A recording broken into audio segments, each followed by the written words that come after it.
I mean, I remember when you were doing the marathons around Britain, Yeah.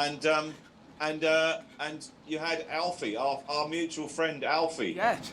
with the ice cream van. That must have been a great sort of source of help and Yeah. support. Well, the ice cream van, if anyone saw it back in 2009, I took a day off a week, which was interesting, but which I don't anymore, but 43 marathons, and the ice cream van was there because I wanted to sell T-shirts, not to sell ice creams.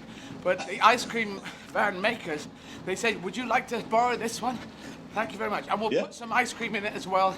So anyway, Oh. that's what that was it. But it was fun to do it Yeah. and have a 99 every day, which was Oh, a diet I thing. tell you, Yeah. it's these things. They make a huge difference. I remember a few years ago, I did a couple of long distance walks. I walked the Ridgeway, which is about 87, 90 miles. Right. And I added on another 10 miles, and it was a charity walk. And you walk 100 miles, you really know about it. And little things like that are such a treat at the end of the day, or halfway along. Somebody left me a fruitcake in a hedge along the way with a little note on it.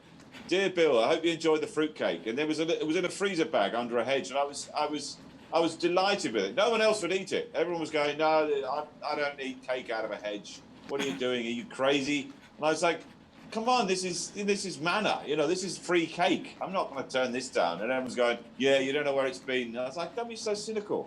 And things like that it really lifts the spirits, because it's such a, like when you're putting in the hard miles. Yeah. Things like that really just, they give you a huge boost. Cake in a hedge. And when I was at my first boarding school after Mum died, went to St John's School in Porthcawl. This is part of my book. People were chewing gum, and they looked very cool. They looked very American, and I wanted to be cool. And I was 6, and I found chewing gum in a hedge, again in a hedge, and there was no one there, so you could say I didn't know it had actually been in someone's mouth, and they chewed it and they flicked it into a hedge. But I thought if I washed it, surely it would be clean. That would be fine. Exactly, and I did. I chewed it for days after days, and I put it each night in my locker. And the next morning, it was hard as rock. But I was cool in a 6-year-old mind, chewing one piece of gum all day. Piece of gum, riddled with pathogens. Yes, probably. Probably made me stronger. That's probably why I can do this. But yeah, that's right.